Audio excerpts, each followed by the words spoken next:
And then we talked about the sting of death gets further and further and less the older you get.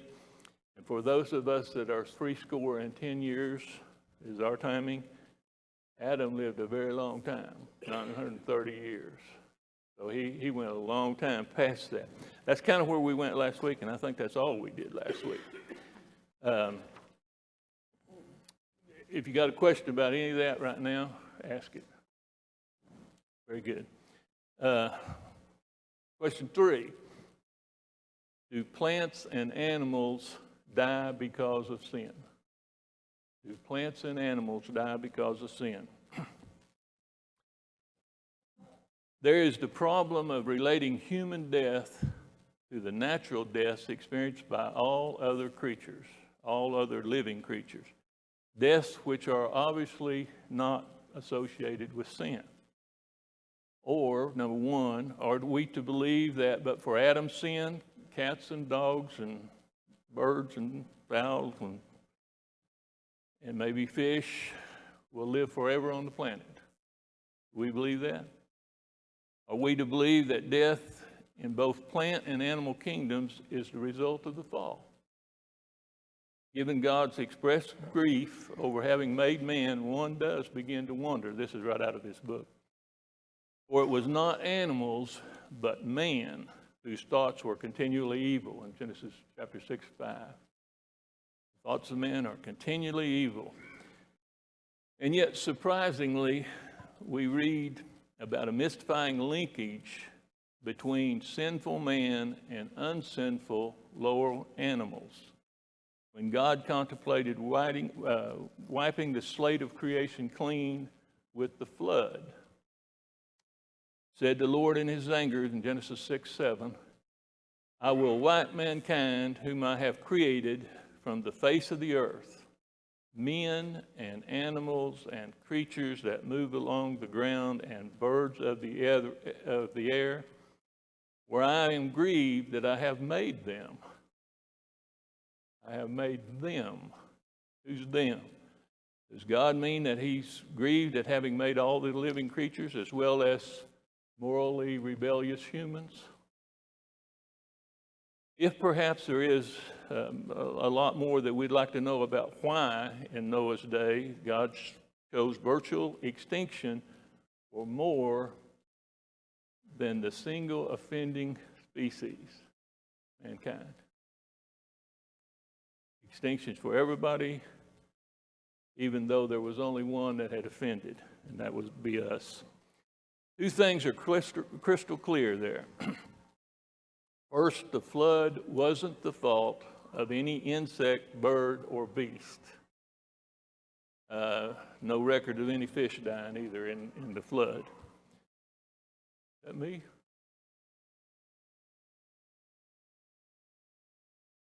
Okay, number 2, the flood wasn't the fault of any insect, bird, or beast. And number 2, neither faith nor righteous living had anything to do with the fact that a particular boatload of animals happened to survive.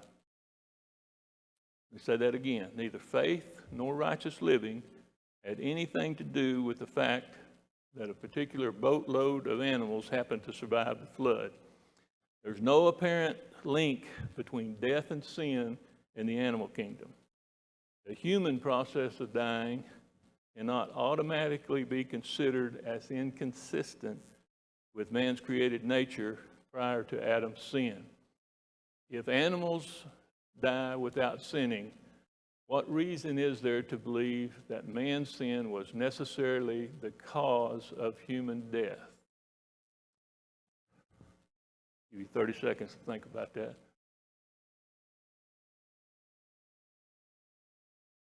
Are you taking it in? All right. The writer of Ecclesiastes in Ecclesiastes 3:19 and 20, the writer of Ecclesiastes confirms the obvious, that in terms of sheer mortality, and here it is, man's fate is like that of the animals. The same fate awaits them both. As one dies, so dies the other. All have the same breath, Man has no advantage over the animal. Ecclesiastes 3, 19 and 20. All go to the same place. All come from dust, and to dust all return.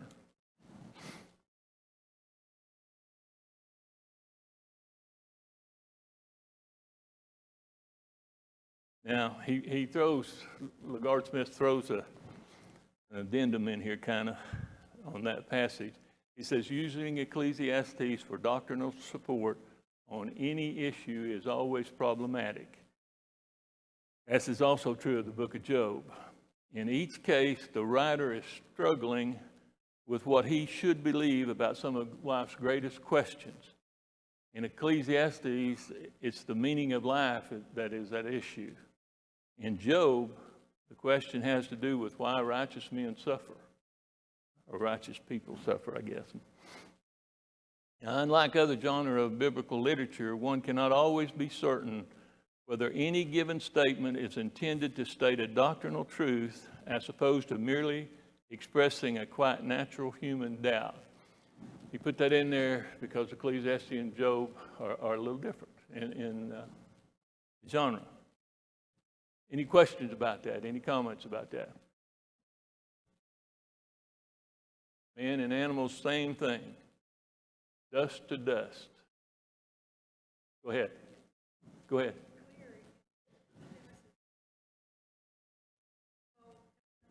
Uh-huh.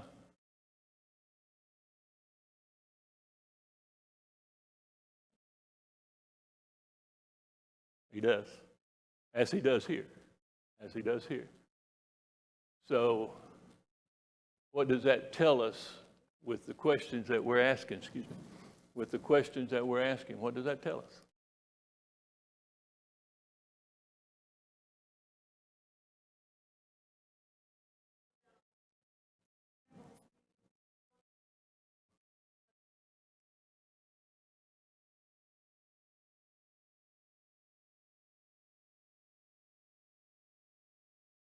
I can't either, but I know what you're saying. So what is that? What is that question? What are you asking me? Animals?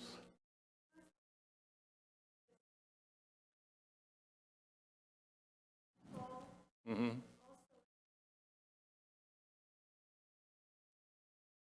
Okay.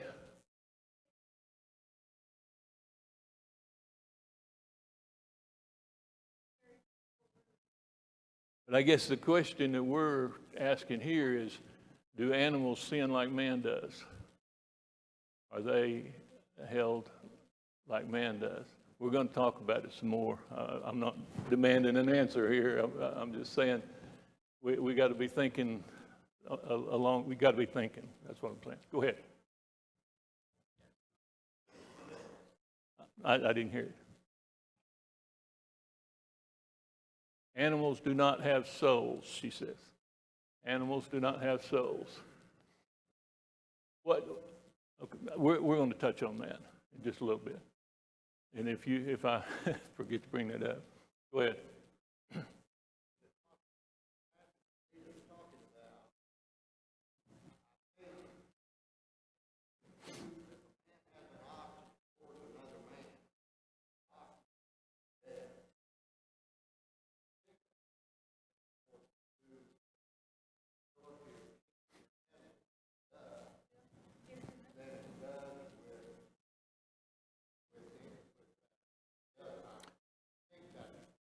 I guess, okay.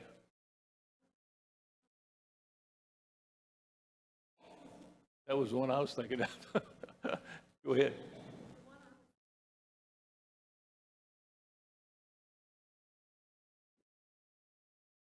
He would be, for the most part, he would be killed in the Old Testament. He would be put to death.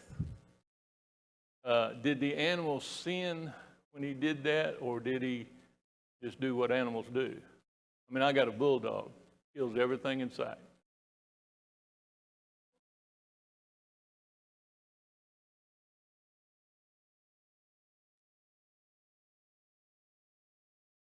In the wilds, I mean, when he's a tame animal that we have, like my little bulldog that I have no ability to train.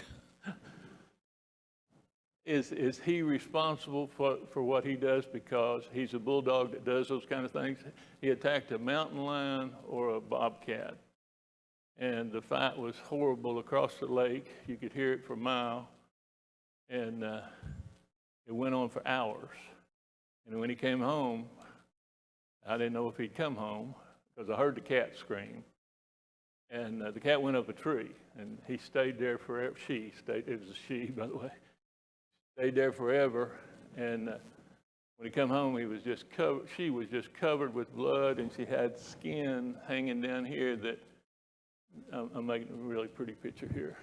Get this in your mind, but just hanging down. And I thought, you're gonna die right here on me. And we cleaned her up, and we're gonna. And it was, of course, in the middle of the night, or dark, and Hugo, things are not there at dark, so they're just gone. But anyway, we're going to plan to take her to the vet. The next morning, it was like it never happened. I don't know what happened to that piece of skin, and I looked under there, and it just went back. But I guess my point is, that's what bulldogs do, and you have to train them not to do that. And even then, they have to think about it, you know. But are they responsible for the way they are in the animal kingdom? And we're talking about the animal kingdom here.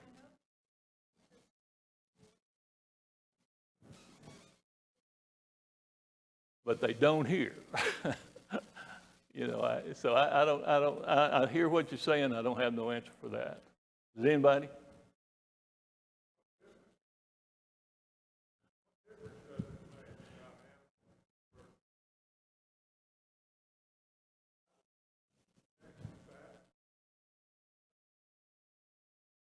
And that's what we go by. So there really is not much for us to say, except it appears the Bible they don't sin.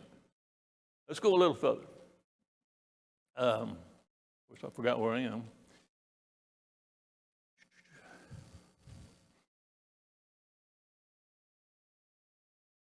Okay, where we pick up, what may be said safely is that unless the context is plainly contrary, statements in Ecclesiastes and Job, at times, those that we just talked about, can be supportive of more straightforward text and thus provide significant pieces of the puzzle which ultimately informs our doctrinal understanding of the afterlife. In other words, this is one little piece that we're talking about in the Bible.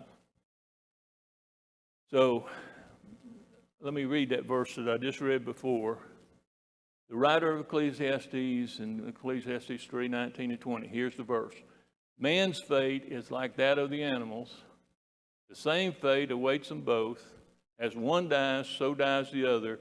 All have the same breath. Man has no advantage over the animal. All go to the same place. All go to dust, and all to dust return. Man and animals. What the Bible says right there. Now, do you not find it striking that the same dust to dust language, which we've always associated with Adam's death penalty, is here applied to both man and animal? If we're to take the words, to dust you shall return, as a judicial sentencing for sin, that would have to mean that animals are also sinful. We don't believe that. Or perhaps that animals were destined to dust all along, but man indeed ended up there only because of sin. Making a difference between animals and man, but are animals sinful or is man sinful? What's the difference in an animal and a man? I'm looking for that answer. Man has a soul, and the animals don't have a soul.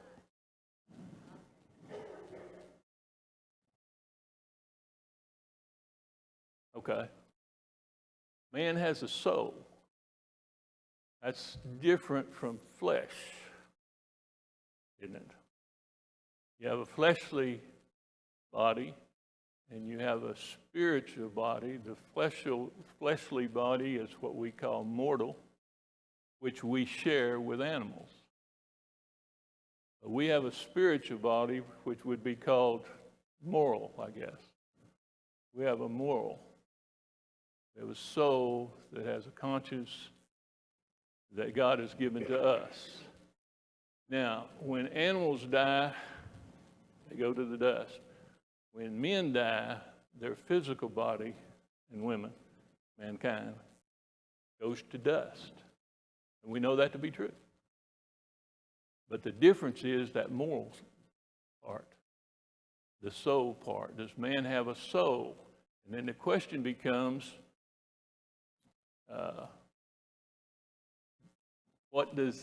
is that what we answer for? Our body's going to go to dust. That's a given. Go ahead.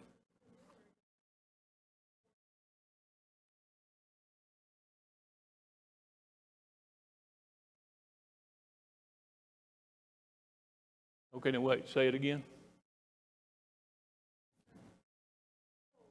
Is immortal. Okay.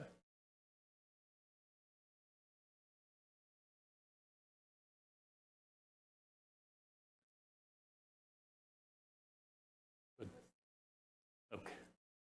Okay, don't go too far here. Don't go too far. It is eternal. With that, we're going to agree. You have something that in you that animals don't have, and that's immortality.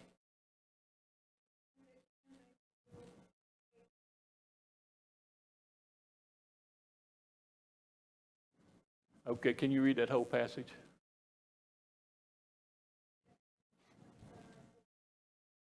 Matthew 25:44 to 46 is what she's going to read. I just walked out of the camera like I'm not supposed to do. They also will answer, Lord, when did we see you hungry, thirsty, or a stranger, or needing clothes, sick, or in prison, and did not help you? He will reply, I tell you the truth.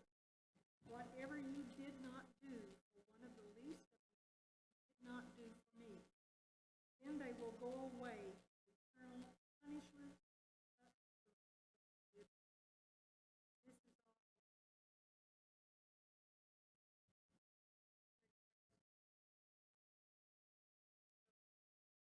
Okay. Okay, that's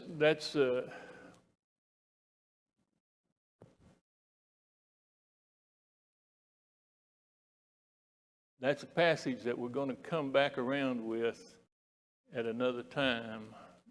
But what she's saying is man goes there, but not animals. Is that what you're saying? You said man.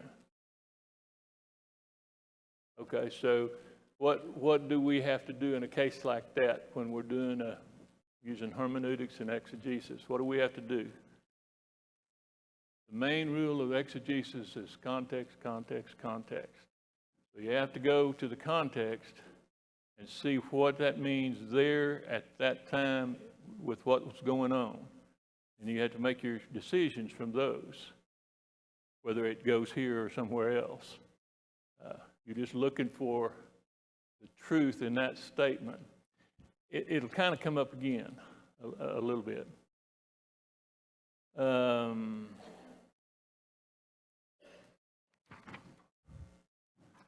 Any other comments for that? We're going to move on. Okay, go ahead. Go ahead. This is the time.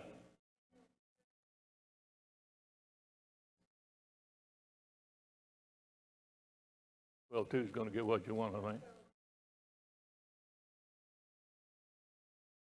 This is going to be the first place, you're going to read it in just a second. This is going to be the first place in the Old Testament where you really have an idea of resurrection. Before that, before Daniel says this, what she's going to read, before that, they don't really have a good idea of resurrection. They don't know. Sheol is not heaven. Sheol is the place of the dead, where the dead go, and that was their idea with the knowledge that they had. And we're going to call it later on, we're going to call it Hades and Sheol, and it may be the same thing. But when they're talking about Sheol in the Old Testament, they don't have a clue about resurrection. Now, some of them may, and you may find a verse here and there, but that's the first clear place of resurrection. Go ahead and read it. Read it real loud so you can hear it in this microphone.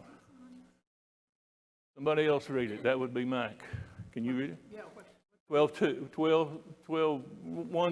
until you run through the resurrection part, which is in 2, I think. Daniel 12. They didn't have a clear view of resurrection in the Old Testament. They died, and they went to the dust of the earth, and that's it. Men and animals and everybody. This is the first clear teaching about resurrection. Go ahead. At that time, Michael, the great prince who protects your people, will arise. There will be a time of distress, such as not happened from the beginning of nations until then.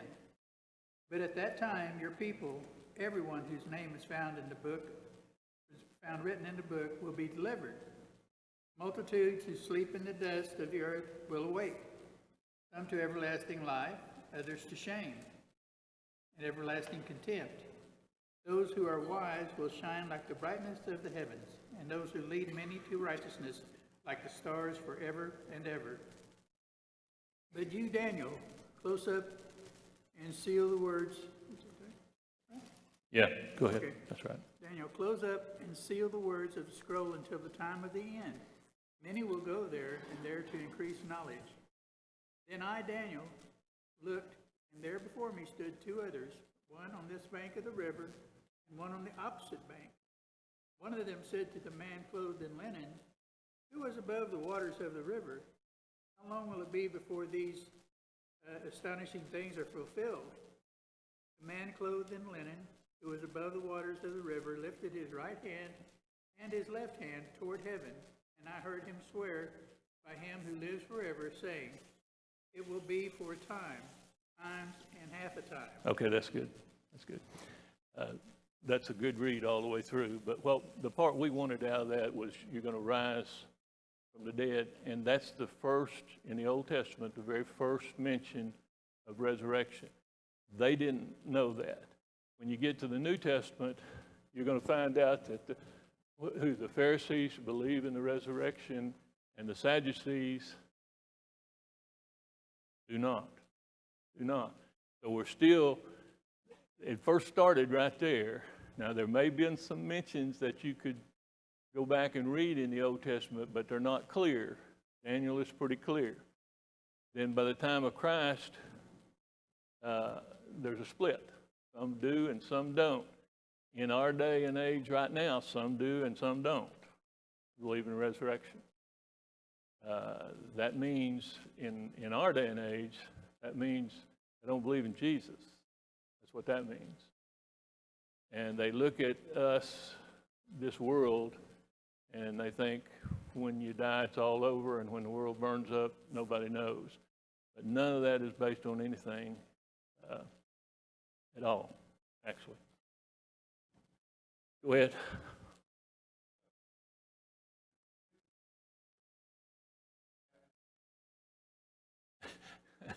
You need to ask a rabbi that question. Do the Jews today, say it again, Jews today be considered Sadducees was the question. You know, they're a lot like us. There's a group here and a group here. And that's Pharisees and Sadducees. They're two groups. You know, we have some that believe this and some that believe that because we don't all get the same thing out of the book. Why is it that when we read the Bible and God has given it to us, now He's given it to us in a couple of languages, 3 languages actually. He gave it to the Old Testament, He gave it to us in Hebrew and pieces of Aramaic, and the New Testament in Koine Greek, not classical Greek, but Koine Greek. And then later on, we got a Latin Vulgate that is very valuable in our quest for truth. The Latin Vulgate is a very powerful document. Why did God do it that way? You know, we're not going to get to that last line. We're not going to get to that again. I'm going to Why did God do that? Go ahead. Koine Greek is a dead language.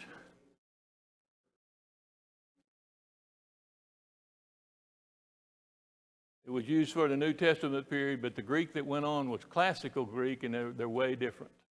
People who read classical Greek cannot read Koine Greek, by the way. Go ahead.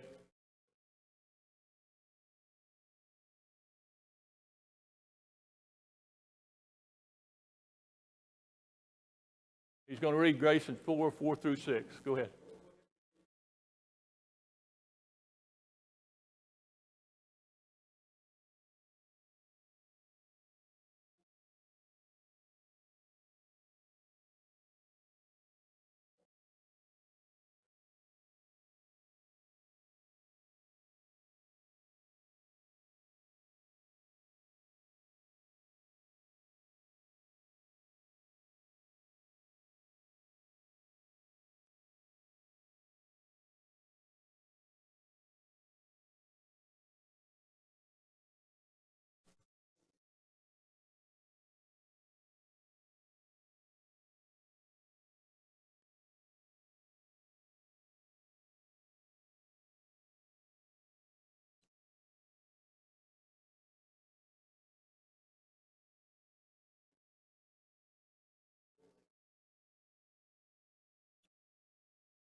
Okay, I hope you could hear that comment over there. I've asked him to sit here.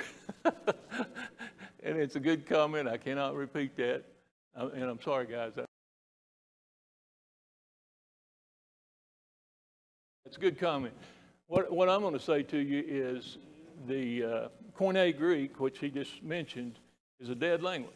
The classical Greek and Koine Greek, classical Greek was the rich people and the Koine Greek was the poor people. And the classical Greek went on. That's what they speak in Greece today.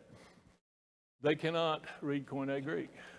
There was a preacher friend that was a missionary in Greece for 10 years. And he was in my office one day, and I said, I got a question for you. And I get my Greek out, and I show him this, and I said, now here's my question. And he's sitting there looking at it, and finally he says to me, I can't read a word of that. And I thought, well, what good are you?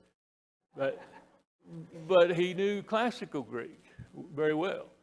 Koine Greek died. What does that say? It's the same today as it was then. What about Latin? Latin died. And it's gone, I think. I don't even know. I think it's gone. I don't know that for sure. Does anybody know that for sure? Anyway, the Latin is a dead language, I believe. And the Latin Vulgate then becomes so important and so valuable because it's from a very early time. So you can compare the Latin Vulgate to the Koine Greek, and you can see that they're still together and it's saved. Now, you think that was an accident? You think that just happened? That this language died and that language dies, and lo and behold, that makes the Bible so much stronger than it was. So much stronger. That ain't in the book.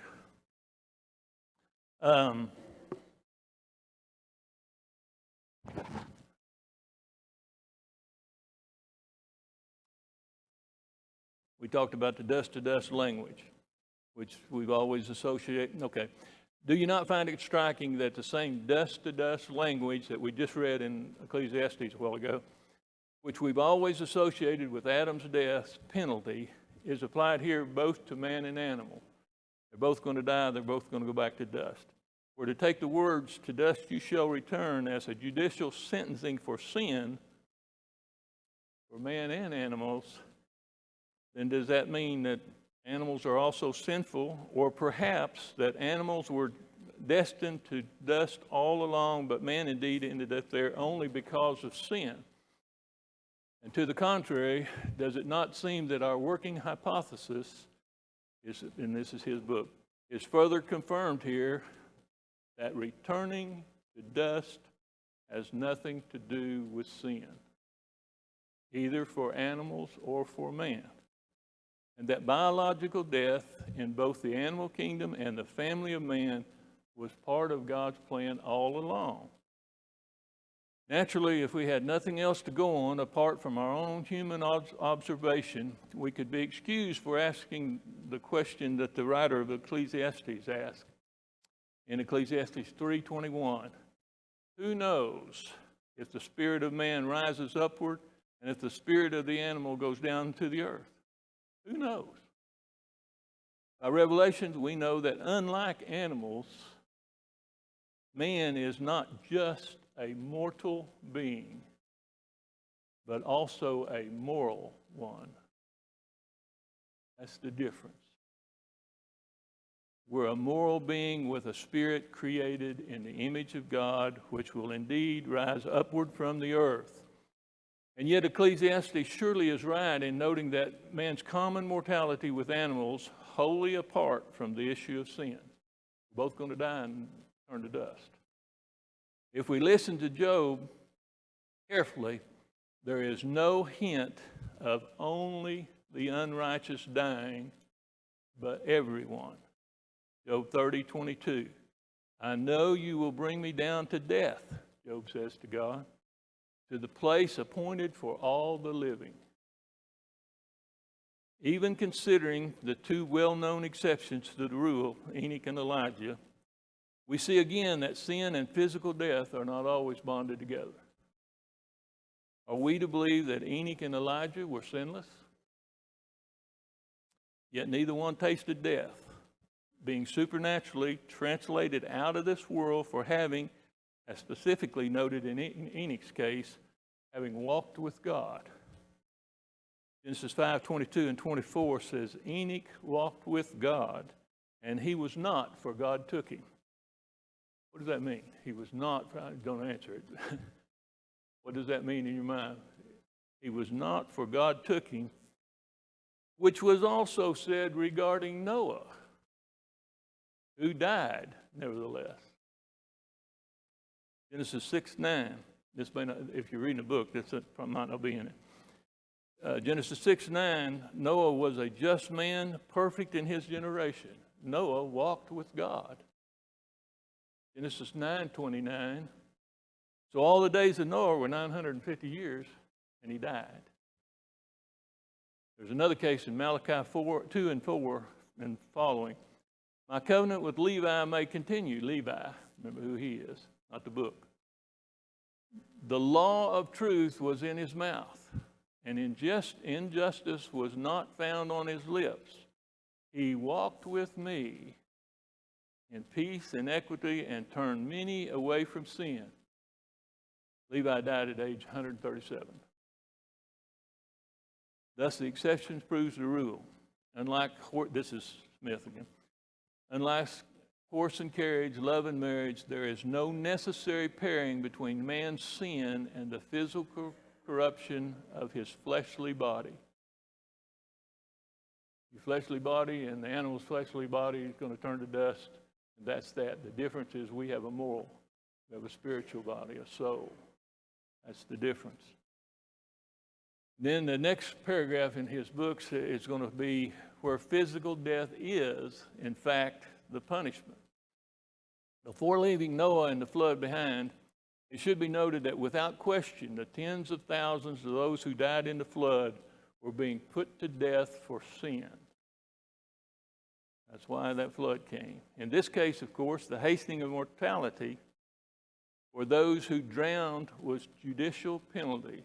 That's the reason for the flood, judicial penalty. No less than that imposed on those who were stoned to death under the law of Moses. Same idea. But we must not forget that even the righteous Noah was a man of sin. Yet death by drowning did not come to him as a penalty for sin, as it did those. Were someone to insist that Noah, the righteous sinner, was saved by grace, which is true, he nevertheless eventually died of old age, all of which suggests that neither sin nor salvation was a factor in his mortality or in ours. Whereas sin can result in a person's being put to death prematurely as a penalty, hastening the inevitable. The inevitable itself is biological death. May well not be a penalty for sin. Biological death may not be a penalty for sin. Crucially, the new perspective under consideration here would go a long way toward explaining Jesus' own death on the cross. Sometimes we have a hard time explaining that. Are we to believe that the Son of Man would never have died of old age had he not been crucified? That because he was without sin, he would have lived forever on the earth, on this earth. The Hebrew writer in Hebrews 2:14 tells us that since we are flesh and blood, that is mortal, we are mortal. Jesus shared in every aspect of our humanity, from being born of a woman to suffering the pains of death.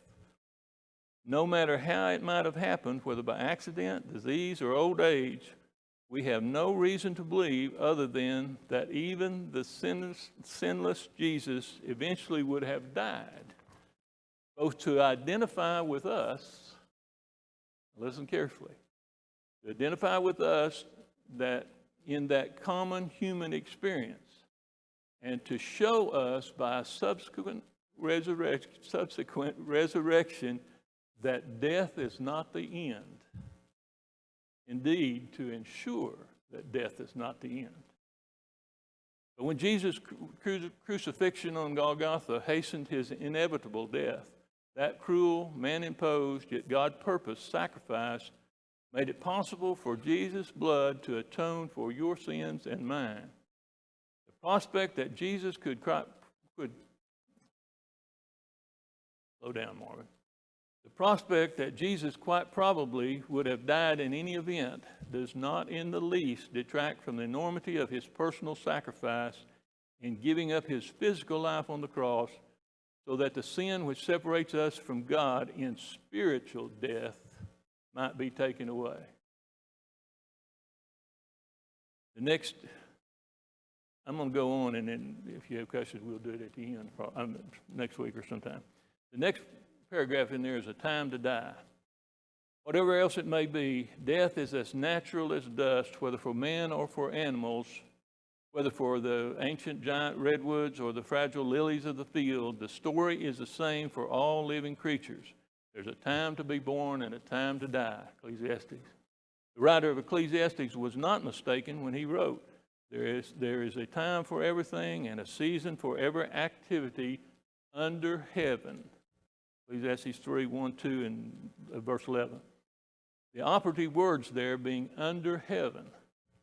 Can we begin to accept that under heaven, he made everything beautiful, and some versions say appropriate, in its time, including death? Perhaps this idea is what Paul had in mind when he observed that while we're in this tent, we groan and are burdened, because we do not wish to be unclothed, but to be clothed with our heavenly dwelling, so that what is mortal may be swallowed up by life. 2 Corinthians 5:4. Under heaven, there cannot be unending life, only mortality. It's not a question of man's nature, but of heaven's. Anything less than heaven has built-in limitations, because immortality is a unique characteristic of heaven. Immortality is a unique characteristic of heaven. That which is associated with the earth has no option but to be mortal. Therefore, it is as a gateway to the immortal realm that death on earth becomes beautiful or appropriate, or at least begins to make more sense. Qualified only by what we said earlier about God's theoretical option to translate us into heaven, the fact that remains, without mortality on earth, the immortality of heaven could never be experienced. Without mortality on earth, the immortality of heaven could never be experienced. So it is that the psalmist would write with serenity, "Precious in the sight of the Lord is the death of his saints." Viewing death's effectual role from the perspective of heaven, and this is what I wanted to get to, and I did. Precious in the sight of the Lord is the death of his saints. Viewing death's effectual role from the perspective of heaven, God has a far more positive outlook on funerals and cemeteries and graves than we do. God has a far more positive outlook on funerals and cemeteries and graves than we do. And you know, that to me was worth reading the book. To come to grips with the fact that, you know, there was a group of us, about five or 10 families, somewhere in there, more or less. And we, the guys and the ladies, you know, how you separate, and guys over here and ladies over there, because we can't talk together. But we were really close. I mean, we were really close. And we went that way for many years. And then problems in the church brought us all down here. But